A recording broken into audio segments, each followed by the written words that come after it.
I cut, I sewed, I stressed a bit, and also I got a cold in the process. However, the little red dress is done, and cheers for that. Hi, it's Jana from The Last Stitch, and I'm standing here in the little red dress. Yes, I have finished it, and today is the day for the big reveal. But before I start talking about the dress, I want to say that if you want to see more videos from me, please hit subscribe. I got tons of new videos coming out in the new year, so if you don't want to miss that, just hit that subscribe button. And now let's talk about the dress. I used a Simplicity pattern from the 60s, and as you can see, it's A-lined and it has long sleeves and it has embellishment, which also this dress does. And just like the original pattern, this dress has a bit of an embellishment, but I have done a deviation, which means that instead of trimming it with boa feathers or rhinestones and all that stuff from the original pattern, I added a detachable collar. Yes. This collar is made of silk and guipure lace, I probably didn't pronounce that right, and pearl embroidery. And if you're curious on how to make this collar, I will actually publish a tutorial on Thursday this week where I show all the steps on how to make your own detachable collar. This is the first time I did it, and it was actually quite a simple project. All you really need is a regular shirt collar pattern, and then you just add your own flavors to it. But that was the collar, and now we're going to talk about the dress. It is quite fitted in the bodice, and then it flares out gently. It has set-in sleeves with darts, and there's darts in the back, the tiny darts in the front, and also princess seams. And I think all these little pieces together makes that it fits very, very nicely.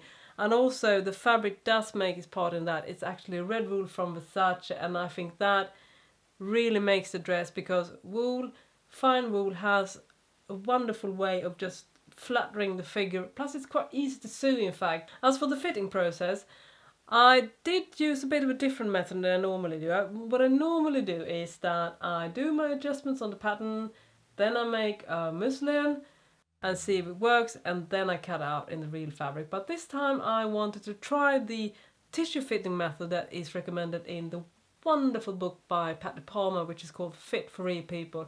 If you don't own that, check that out. It's probably one of the best books on how to fit on all sorts of body types.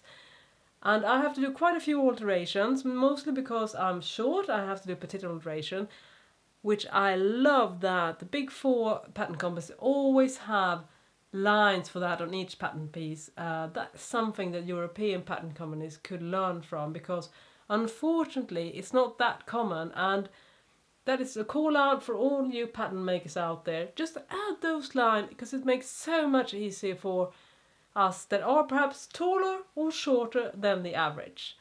That was enough of the rant. Let's talk about the pattern fitting again. So I did my alterations, except for the petite. I also added alteration for sway back, and also for the rounded upper back, which I have due to all those years of computer work, unfortunately.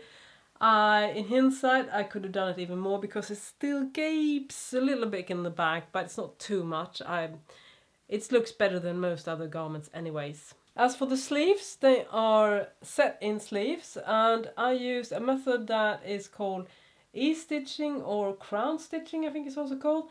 What it means is that when you're sewing, you push your index finger against the presser foot so that the fabric feeds between the finger and the presser foot, and this makes the fabric shrink when you're sewing. And I normally do this for hems, and I've got a tutorial on that on my blog, thelaststitch.com, on how to hem using this method. But now I also use it for the sleeves, and I have to say, of all the set-in sleeves that I've done with so much ease as this pattern had, this is one of the one I'm most happy about. So if you don't have it, just please try out the E-stitch method, because I think it's a wonderful way to use for set-in sleeves as well. So if I would sum it up, I would say that I am very happy that I picked this pattern, and I'm also very grateful that so many of you steered me towards this pattern, because it turned out even better than I'd hoped for.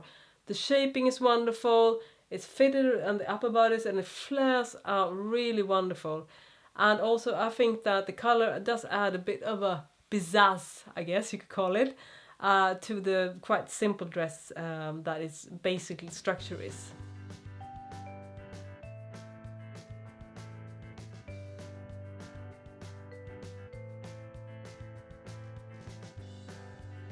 So that was all for me today and my little red dress. If you want to see more videos from me, just please hit subscribe and also check out my blog thelaststitch.com, where I've done a lot of tutorials, and on Thursday we'll publish a tutorial on how to make this color. Thank you so much for watching, and I'll see you next time. Bye bye!